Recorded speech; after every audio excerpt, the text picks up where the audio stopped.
Joining us now is our second guest of the day, one of our favorite people ever, Jeff Judkins, NBA alumnus, women's basketball head coach at BYU. Coach, always a pleasure, my friend. Well, it's always a pleasure to be on this show and be able to rub shoulders with the two of you guys.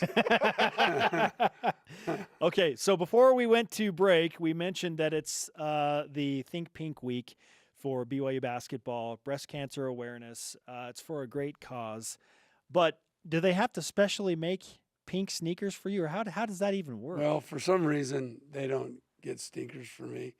I think they know I probably would only wear them this week if I was going to do it.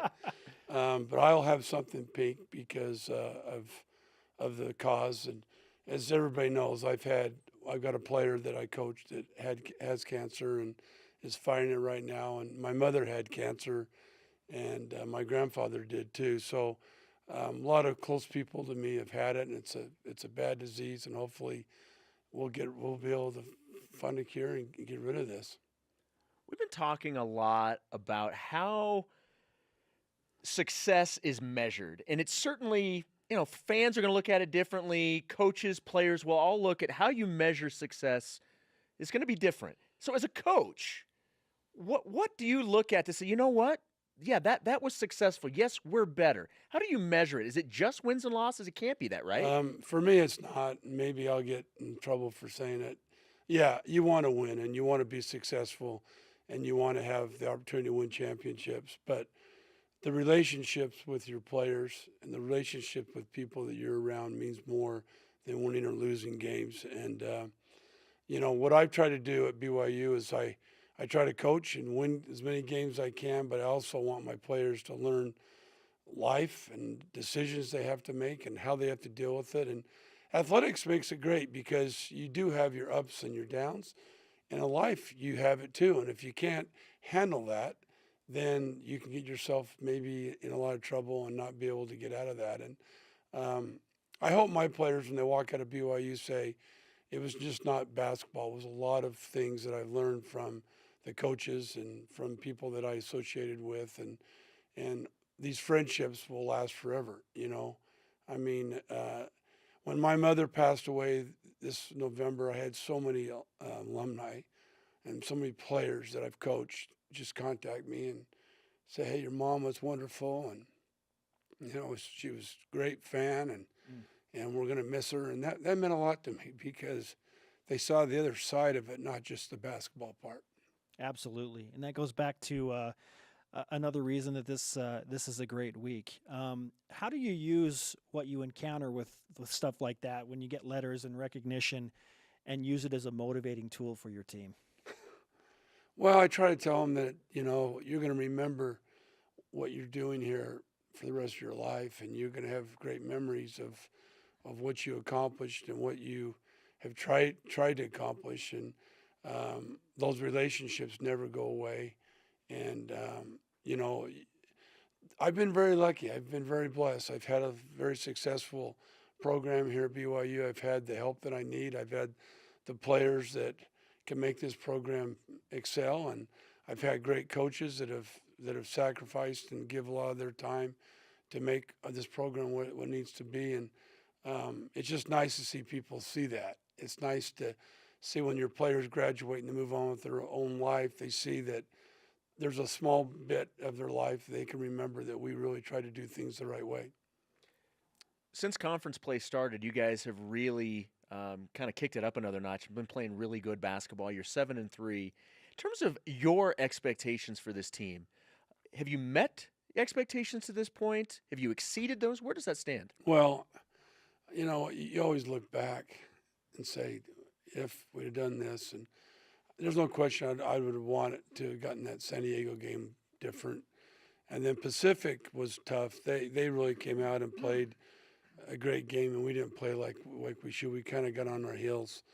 This is a big week for us if we can take care of business here at home and put us in a really good position. And then who knows what's going to happen, with the conference, you don't know, but in the tournament, we know in this league that we have to win the tournament to go to the NCAA unless you have an unbelievable RPI, and that's the reason we schedule so hard, is to hope that we can have that. So we can have that.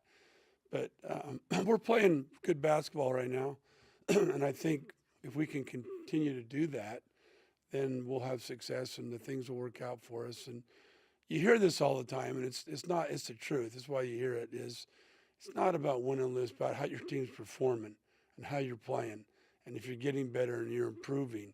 And I think a lot of you've seen it with a couple players. You've seen Sarah get better. You've seen Brenna get better. You see Chalet was struggling there for a while. Now the last couple of weeks, she seemed to play a lot better. You see Paisley getting better. You even see my best player getting better. Cassie is playing way better now than she was earlier. And I think it's starting to come as a team, and we just have to keep building on it and doing that. BYU women's basketball has not lost a home conference game in coming up on almost 3 full seasons. Now, I know that will be tested this week with LMU and Gonzaga. What has the home court meant to you? Because from my perspective, obviously you're more comfortable there, but I feel like there are more fans showing up, and that the support it's growing. Well, yeah, you can tell when you go look at the courtside seats that we have. When I first got here, there was 5, and then there was 10, and now there's 20, now there's 30, now there's 40, and more people are coming. We're getting a lot of fans that are become fans. They just don't come to the big game. They come to all the games and support us. And we right now we're second in the league in attendance. Gonzaga's first, and we're second. And I hope we can keep building on that, because that'll give us even more of a home court advantage as the more people that come to our game. We've had a lot of good marketing things going with us. The marketing people here at BYU have really tried to put a good package together. Like we're having Cougar Tail, and we're having Sports Day on Saturday, and we invited the wards, and I mean all these things. Let's go. Starting to come. In fact, my ward's coming Saturday. They come every year to a game. Over 200 people in my ward come. It's just exciting, and we hope we can just keep it up. All right, Coach. Hopefully, Super Bowl Sunday is extra sweet for you, following a win against first-place Gonzaga. That'll be a really good day. If we win Saturday, then Super Bowl will be a lot better for me. Doesn't matter who wins the Super Bowl, right? At that point. Do you have big plans for the Super Bowl Sunday, by the way? My family comes over every Sunday, and we have dinner, and so we'll do that. And then the boys will probably go down and watch the game downstairs, and the girls will probably watch the kids. So, but no, it's in basketball you can't enjoy it like you used to. If you were a normal fan, you've got so much going on with basketball. You have to kind of concentrate on that. Certainly. You know what's going to happen now. You're going to be watching all of the kids. I know. I probably will. Yeah, my daughters watch this show, and they're probably going, Grandpa wants you to go downstairs. Go downstairs and watch the game. Oh, Juddy. Thanks, guys. It's great to have you. Let's give you some karma for the week, man. All right, Carmen, we need it. Okay, let's go. Let's get the karma. A couple of home games coming up for BYU women's basketball.